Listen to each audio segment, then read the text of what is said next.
Good morning, Year 12. Today we're going to be talking about the cities and their population. Up until recently, Pompeii and Herculaneum were known only to archaeologists as they were just prior to the eruption, although the literary sources spoke of pre-Roman occupation and the various population groups that once inhabited the towns: Oscans, Etruscans, Greek colonists and Samnites.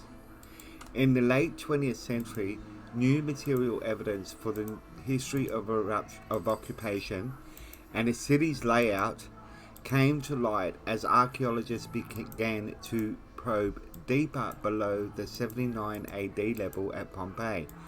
But, as is often the way with more modern excavation, the picture of pre-Roman Pompeii remains a tantalizing series of contradictory glimpses into a settlement whose appearance changes every time archaeologists start to dig down. The urban layout and public facilities.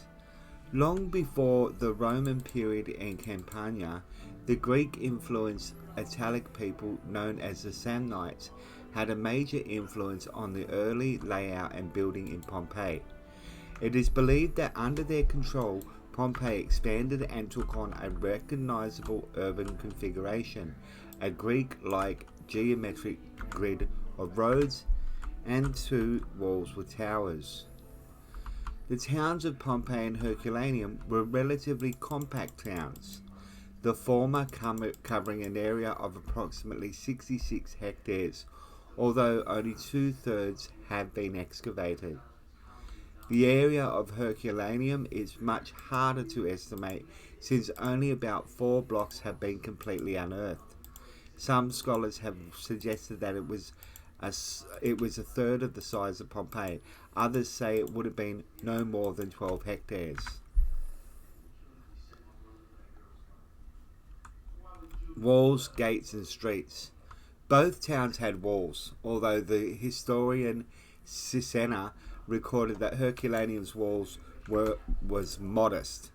Pompeii, on the other hand, was enclosed by a 3.2-kilometre wall that tended to follow the most defensive lines of the natural landscape with access via 7, possibly 8 gates. The Capua Gate is still unexcavated. They seem to have been focused on other towns in the Campanian region. The Marine Gate, Porta Marina, through which most tourists enter the town today, led to the Bay of Naples and consisted of 2 entrances, one for people on foot and another larger entrance for animals and carts. The oldest entrance is believed to have been the Stabian Gate to the south, comprising a narrow single-arch passage flanked by ramparts descending to an outer moat, while the Nolan Gate in the north was the most formidable. However, as military defense became less important, gates became more complex, and during the 1st century AD, large stretches of wall were knocked down altogether to facilitate the construction of houses. Streets came in many shapes and sizes, from the major thoroughfares to unpaved back lanes. They were laid out in a grid system. The main axial roads, decumani, crossed by minor roads, cardini, creating blocks or insulae about 35 by 90 meters. At its full dimensions, Pompeii's main road, the Street of Abundance or Via dell'Abbondanza, was 8.5 meters wide and 900 meters long, running from the Forum in the west of the city to the Sarno Gate in the east, close to the amphitheatre. It was lined with some of the best preserved buildings in Pompeii. Features of the Via dell'Abbondanza: access to the Forum, 2 public buildings at its intersection with the Forum, the Eumachia building and the Comitium, a large public bath complex, the Stabian Baths, a major crossroad with Via Stabiana, connecting crossroads leading to the triangular Forum, theatres, palaestra and amphitheatre. a variety of elite residences, houses, apartments, shops and workshops. One of the earliest properties excavated in Pompeii, the estate of Julia Felix. One of the city entrances, the Sarno Gate, and agricultural areas including vineyards. Other roads varied between 3.5 and 4.5 metres wide, but most were not wide enough to allow for two vehicles to pass each other. The major streets were paved in blocks of volcanic stone, and many of those leading to the Forum in Pompeii had deep ruts attesting to the volume of wheeled traffic in the area. Vehicles for the transportation of goods were quite solid, judging from the remains of one in the Villa Regina in Boscorio. They generally had 2 wheels and were pulled by oxen or mules. Japanese archaeologists who studied the Pompeian wheel ruts concluded that some of the stepping stones in certain streets were higher than in others and were intended as a traffic control system by restricting wheeled vehicles in these streets, particularly in the area around the Forum and theatres. Wallace Hadrill says, apart from the grid pattern of streets dividing the urban areas into blocks, the first impression of Pompeii, and to a lesser extent Herculaneum, is of an interlocking jigsaw of large, medium and smaller houses. However, an analysis of the urban structure of Pompeii has revealed a more complex reality. Land use within Pompeii was not exclusively urban. It included cultivated areas and open spaces where polyculture was practiced. Several fruit trees, vines and vegetables grown together. The remains of several commercial vineyards and a large orchard have been found. A confused jumble of shops, workshops, crafts, residential and horticultural plots and houses across the whole city, with no real attempt at commercial segregation or concentration beyond the tendency of shops to line the main roads and horticulture to cluster on the margins. Public amenities, street drainage. Most of the main roads, such as the Decumanus Maximus in Herculaneum, had well-constructed high footpaths, and in Pompeii, some stone blocks provided pedestrian access, provided pedestrian crossings designed to protect the inhabitants from the filth in the streets, and particularly from getting their feet wet. Mary Beard says, stepping down onto the road surface most likely involved treading into a smelly mixture of animal dung, each horse producing up to 10 kilos a day, rotting vegetables and human excrement. When it rains, the streets in Pompeii turn into torrents, for the city is built on land which slopes in places quite steeply. It was the function of the streets to collect rainwater and channel it out of the city through the walls. The streets, in other words, doubled as water channels as well as refuse dumps. One thing that can be said in favour of this arrangement is that the occasional downpour and the rush of water that it caused must have helped flush away all of the decaying rubbish. However, Herculaneum had no need of raised crossings as the town had an excellent drainage system with subterranean sewers that flowed beneath several roads that ran on a north-south axis in the city. A large tunnel measuring 3.6 meters high and 86 meters long that ran under the Cardo V Street along an entire city block was linked to chutes that flowed from the latrines and kitchens of the homes above. Water supply. The water for public, fountains and bath complexes, and private needs, well-to-do houses, came via the Pompeian branch of the Great Augustan Aqueduct, the Aqua Augusta, from the springs of Aquaro, 26 kilometres away. The aqueduct reached Pompeii at its highest point near the Vesuvian Gate. Robert Harris writes, somewhere out there, high in the pine forests and mountains of the Apennines, the aqueduct captured the springs of the Cerinus and bore the waters westward, channeled it along sinuous underground passages, carried it over ravines on top of tiered arches, forced it across valleys, through massive siphons, all the way down to the plains of Campania.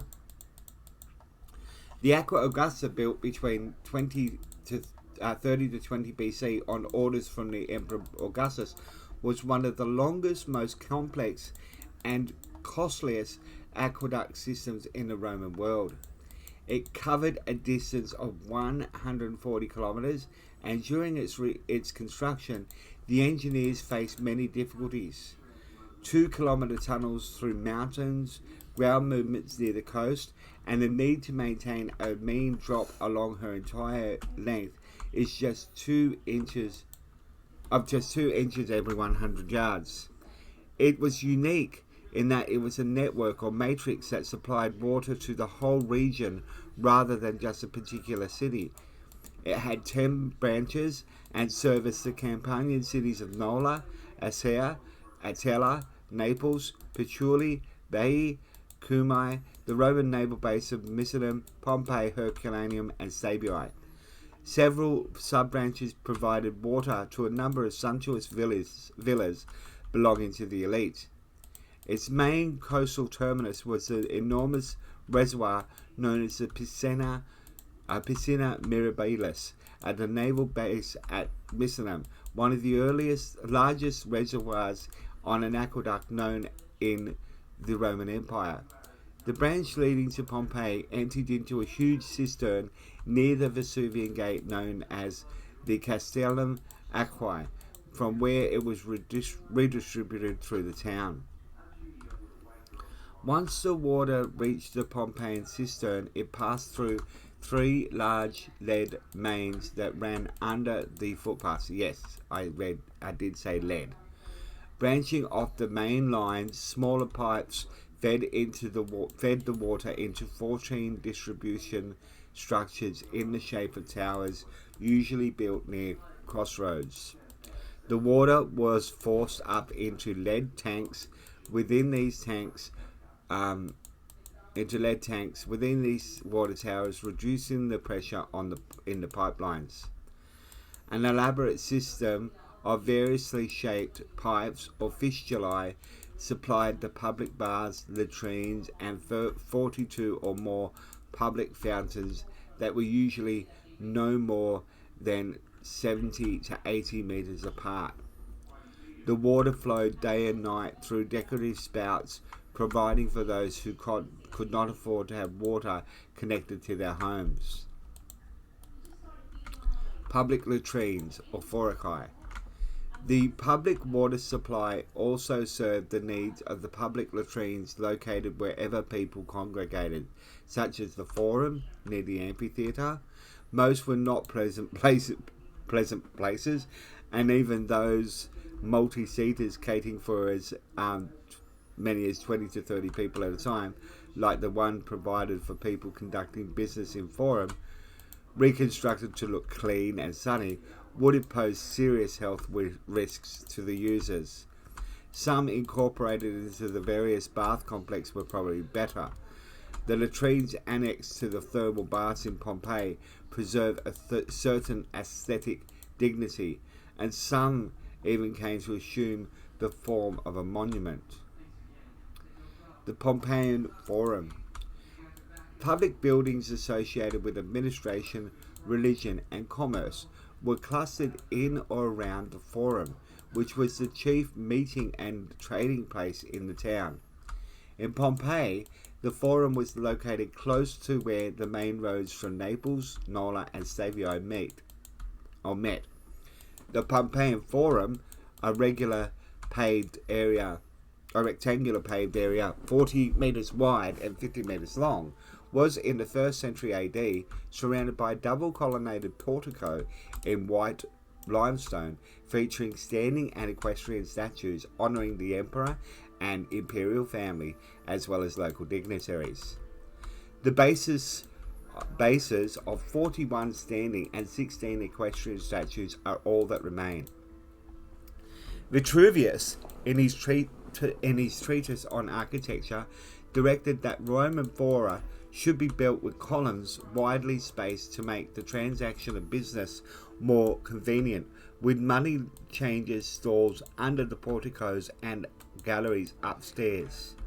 Strange as it may seem to modern visitors who admire the white marble and tufa, the foreign buildings were once roofed in red terracotta tiles and were brightly coloured, as were the statues that surrounded them. Unlike modern city dwellers who deplored the defacing of public buildings, the Pompeian people covered the forum walls, particularly those of the basilica, with painted notices in vivid colours and large letters, the better to draw attention. Large rectangular blocks fitted solidly in the ground barred access to wheeled traffic.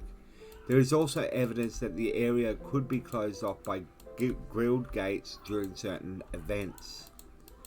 On any day of the week, but particularly market day, the forum and surrounding streets would have been filled with the lively bustle of shopkeepers and stallholders, merchants, money changers, customers, teachers and students, people wishing to pick up news or hear the latest gossip, as well as those attending the law courts or holding political office.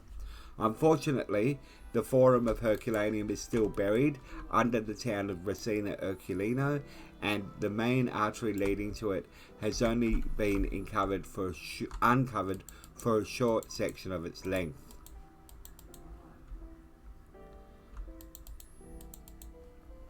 Population size. Although it is difficult to estimate the population of ancient towns, some authors insist on giving definite figures, such as 20,000, of which 8,000 were slaves and 4,200 were adults. In the 19th century, the director of the site, Giuseppe Fiorelli, estimated a figure of 12,000 for Pompeii. And since his day, the figures have fluctuated, with some modern scholars tending towards a lower estimate of 6,400 to 6,700. The figure was most often quoted is 8,000 to 10,000, and this may not be realistic based on the 800 houses so far excavated, and the fact that, at least on average, the Pompeian familia must have been considerably larger than the modern household based on the nuclear family. It is even harder to estimate the population of Herculaneum. 5,000 people have been suggested, apparently based on the seating capacity of the theatre. If the total numbers are hard to gauge, it is a bigger task to repopulate the ancient towns, to track down ancient Pompeians and put them back in their houses, bars and brothels, since an awful lot of people have ended up in the wrong place. Or more generally, there is a large gap between our ancient city and the city that our ancient city and the city destroyed in 79 AD. Type, appearance and health. Campania, always open to external influences, was a melting pot of people with mix of cultures, an Oscan Samnite root onto which was grafted Greek, Hellenic and Roman, as well as foreign traders, craftsmen and slaves from the Hellenistic East, such as Egyptians, Syrians, Jews and others from the far-flung Roman Empire. The skulls of the skeletons of Herculaneum, studied by Dr. Sarah Bassel, confirmed a widely diverse genetic inheritance. The work of both Dr. Sarah Bassel and Dr. Estelle Laser at Pompeii revealed that the population of both towns was generally well nourished and in good health, and in many ways similar to the present day population of the area in terms of height, average for men 167 to 169 centimeters, and women 154 to 155 centimeters. Bissell also found evidence to support the idea of low birth rate, a mean of 1.69 children per woman, which she believes was due to the practice of abortion and contraception mentioned frequently in the literary sources. That their lifespan was found to be longer than it previously expected, and the incidence of age-related diseases, arthritis, and postmenopausal conditions that resulted in obesity and the growth of facial hair, not unlike people today in the area. Other bodies showed evidence of past injuries that had received medical treatment. That the mean number of tooth loss and decay in both sexes in Herculaneum was low, probably due to the heavy consumption of seafood containing fluorides, and the fact that sugar was not in use, while honey, used as a sweetener, was expensive. However, in Pompeii, laser discovered that many skulls showed signs of serious dental problems, cavities, gum disease, early tooth loss, and thick deposits of calcified plaque. Worn and decayed teeth, however, tell historians nothing about a person's status. According to Suetonius, even the Emperor Augustus had bad teeth, small, few, and decayed. Badly worn teeth tell historians more about the people's staple food. Pompeians ate bread made from flour, impregnated with tiny fragments from lava millstones. Some examples of Dr. Sarah Bissell's original findings. A 46-year-old male, 104 centimeters tall, from the upper class, judging by signs of good nutrition, well-developed muscles which did not appear to be from overwork but possibly from sports, such as hurling the javelin or discus, someone with time to exercise. A 46-year-old matron, 157.2 centimeters tall, with gold jewelry beside the body. Her heavy, robust bones indicated good nourishment. She probably gave birth to 2 to 3 babies. She had a bad overbite, which would have marred her beauty, and dental problems would have led to infections and abscesses. An 8-year-old girl of average height, possibly from the upper class, with a gold ring set with stone and gold and glass beads. Her considerable tooth decay indicated that perhaps she had been given a lot of honey-laid desserts. A 14-year-old female slave, 155.9 centimeters tall, holding a baby. She appeared to have been pretty, but did a lot of running up and down stairs or hills. Her teeth revealed that at a young age she didn't receive the right nourishment, or that she was seriously ill. A 24-year-old pregnant woman, 150 centimeters tall, with a 7-month-old fetus. It appeared to have been her first pregnancy. Her bones indicated that she didn't have to work very hard, and her teeth were perfectly healthy. She was well nourished and free of infections. A 16-year-old male, 173 centimeters tall, who appeared to have been a fisherman. He was healthy, with a well-developed musculature of the upper body, perhaps indicating that he did a lot of rowing. The wear patterns on his teeth show that some industrial use of his teeth, such as holding a bobbin cord used to repair nets. A 37-year-old male soldier, found with a bronze military belt and sword, 174.5 centimeters tall. His bones showed that he was big, tough, well exercised and nourished. There was evidence of some form of trauma, a stab wound in the left leg, and teeth missing, but not from decay. Evidence from his knees indicate that he spent a career on the horseback. A 40-year-old female, either a slave or from the lower class, possibly a prostitute, 155.3 centimeters tall. Her pelvic abnormality is similar to those to that found in modern prostitutes. She had light bones with some degenerative arthritis. A 49-year-old male labourer, 170.7 centimetres tall, possibly a horse handler, carter, or construction worker. Evidence shows that he used his hands in heavy work and that he suffered a number of accidents such as a blow to the skull, a fracture to his right radius, and a crushed right foot. The foot injury occurred in late childhood, somewhere between 10 to 12 years. The possible presence of lead in skeletons. Initially, Bissell discovered high levels of lead in a number of skeletons, some with levels high enough to cause poisoning and even brain damage. She suggested that these levels were due to the use of lead in drinking cups, plates and cooking pots, lead water pipes, and from red pigment of paint, as well as the use of lead to whiten a woman's skin, treat bleeding and promote healing of ulcers and superficial wounds, and even as a remedy for headache and arthritis.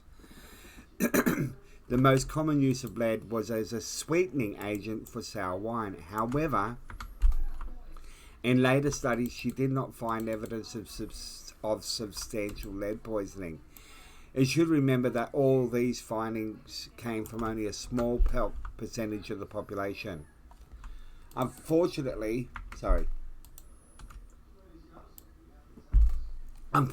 some of Bissell's original conclusions were problematic. She originally based her analysis on the assumption that girls normally marry between 12 and 24, whereas B.D. Shaw, in The Age of Roman Girls at Marriage, thinks it more likely to have been in late teens. And by using the evidence to create a profile for each skeleton, she may have ignored other explanations for the conditions of the bones. Also, recent work has been done on DNA, which has been used for identifying genetic disorders as well as diseases that leave no mark on the bone. Groups within society. The population within Roman society was divided into three broad categories: freeborn or ingenui, freed men and women, libertus and liberta, and slave, servi. Freeborn. Those born free range from the elite, generally large landowning families, the plebs media, those who are rich but outside the elite, and three, the plebs humilis, the humblest freeborn. Many of those in groups two or three were engaged in some sort of commerce, but even the elite were concerned with selling the agricultural produce of their country estates and renting parts of their townhouses to small businessmen. Women in this group were psychologically and socially emancipated overall, and some were independently rich. The male members of the upper level of Pompeian and Herculaneum society had a network of social ties with friends, clients, and dependents, both freeborn and freed, whom they advised and whose interests whose interests they looked after both publicly and privately.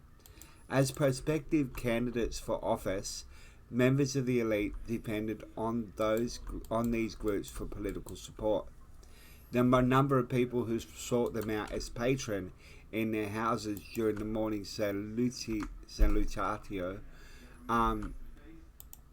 enhanced their social standing. Freed men and freed women.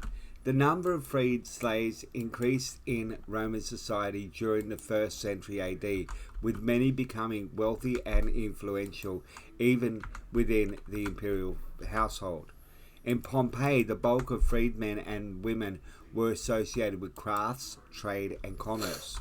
The small shops, workshops, bars, and taverns built into the facades of many dignified residences were often run by the free dependents of the owner of the house.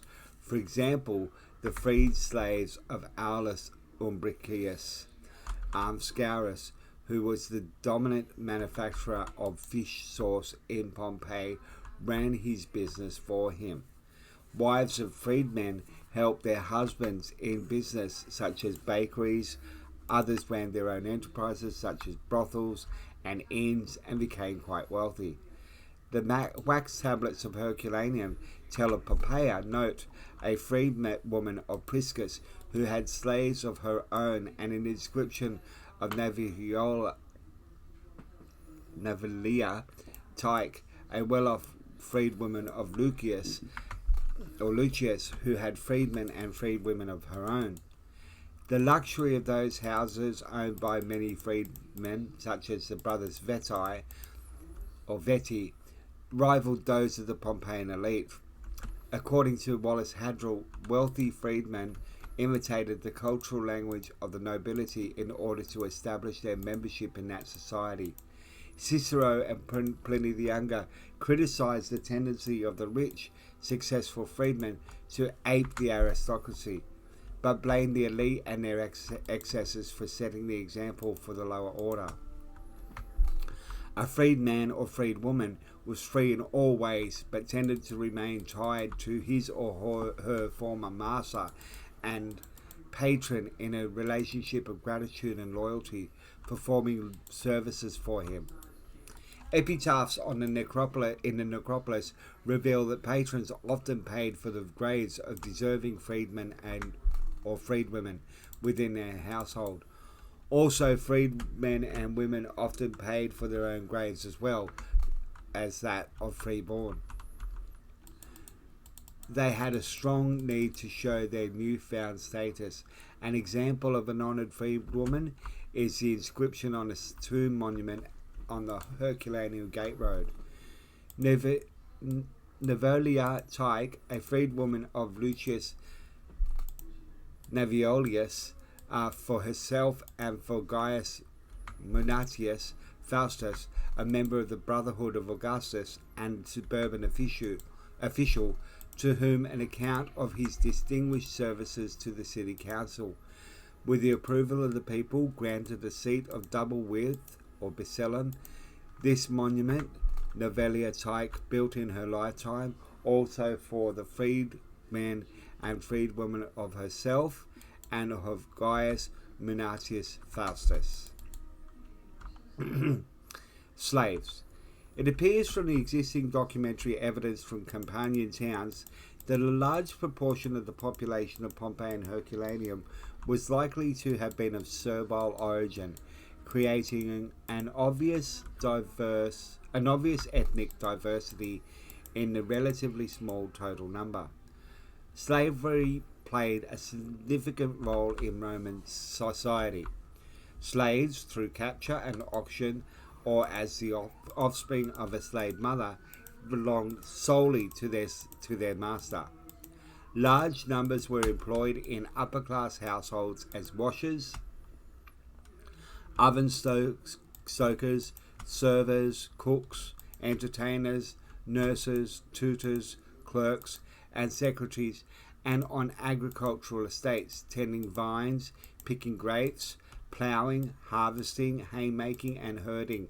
From the evidence of a prison cell and stocks found in the villa of Agrippa Posthumus at Bosco Tricace, those on estates, prominently men, tended to be treated more harshly.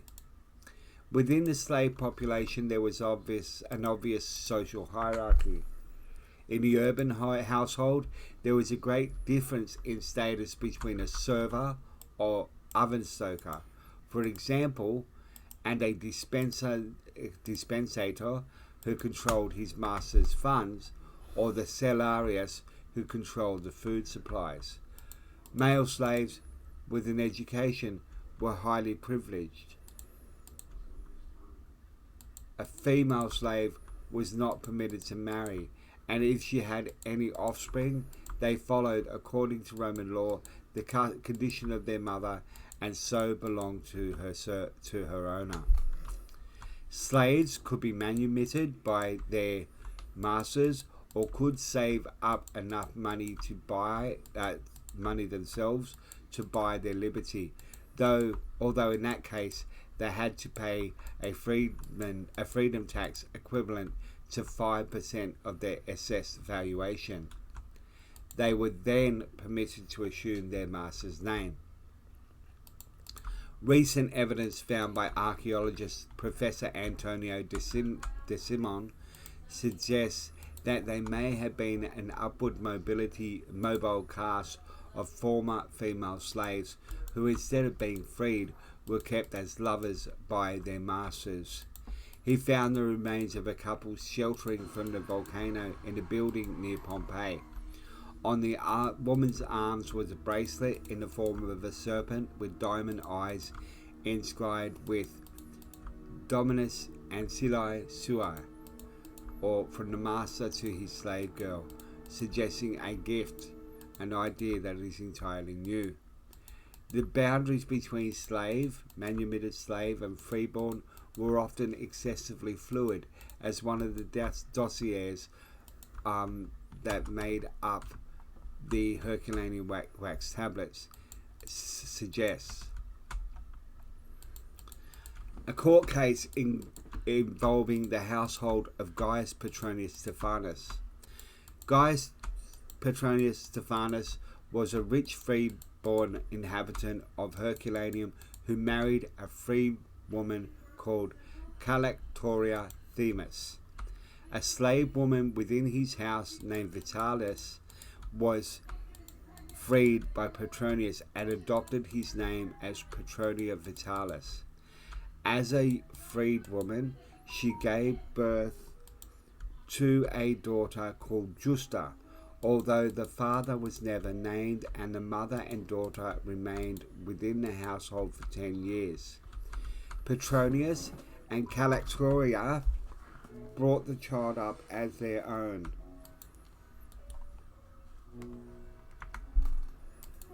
When the couple had children themselves, there was considerable disharmony within the family, and Petronia Vitalis decided to leave and set up her own household, but her former master and his wife refused to give up their child. Petronia Vitalis did very well for herself, and when she had enough money, she brought a suit against the couple.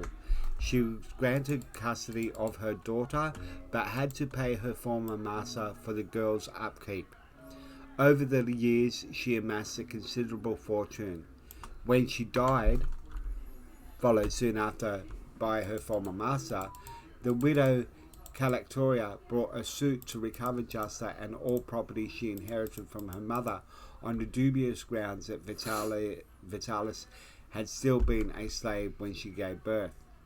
Because no substantiating document existed on either side, the case, which went to Rome several times, was still ongoing when Vesuvius erupted.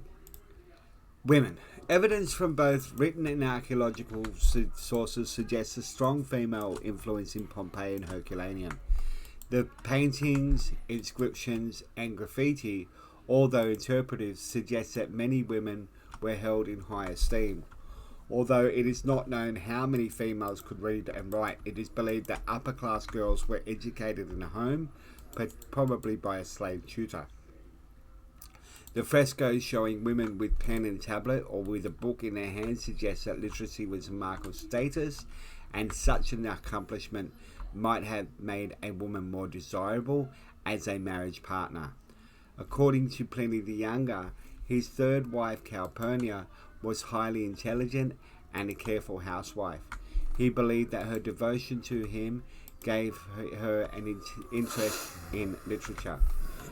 She reads copies of my books to read again and again, and even learnt by heart. If I am doing a reading, she sits behind a curtain nearby and greedily drinks in every word of appreciation.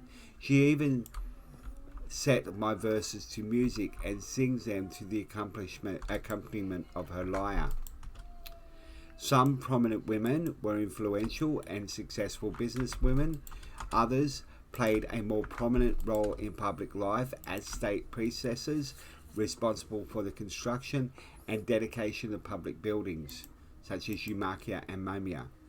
Despite being unable to vote, women, even prostitutes, showed an active interest in political matters, some actively supporting the males in their own families as candidates for political office.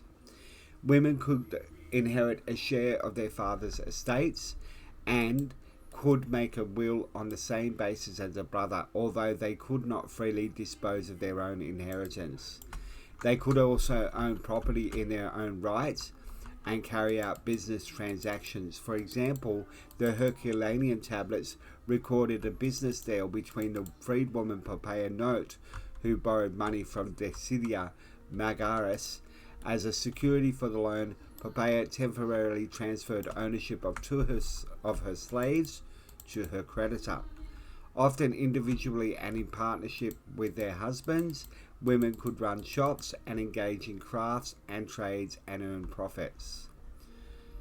Sorry that was a long one today, Year 12. Thanks for listening.